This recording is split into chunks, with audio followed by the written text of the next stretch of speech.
dressing gauge needle. I like to use the skin between the shoulders. You can just get down to the hair.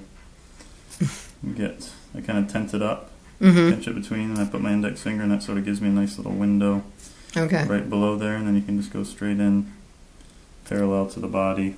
Now it's in. And I'll put a little bend, if you hold it back here, that sort of gives you a little bit of flex there.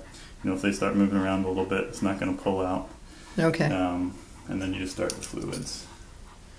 And so that's just this dial here. You push this all the way up.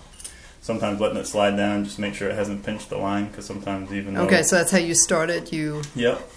And then it should just start flowing. And sometimes that's not a very good flow right there, so sometimes you can play around with it a little bit, get a better flow.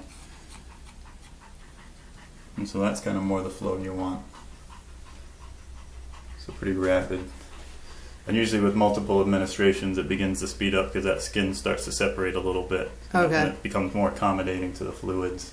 So these lines here represent 100 mils, so 100, 200, 300, 400, and so on. Little April here, we could easily give a couple hundred, twice a day. Twice a day. Yep. And sometimes you can just feel, around the arms, if it feels like there's still, because, fluid's going to start up here. With time, it'll begin to sink down and end up at the back of the elbows there. So you can always feel April, and if you feel like there's still fluid present there behind the elbows, obviously you don't need to give more at that time because she's still absorbing it. Okay. You're not really going to drown them, with this stuff. But, probably just a couple hundred. So now it's just making to the 100, and we'll just let it go all the way down to there. So she seems like a pretty good patient. Yeah, she is.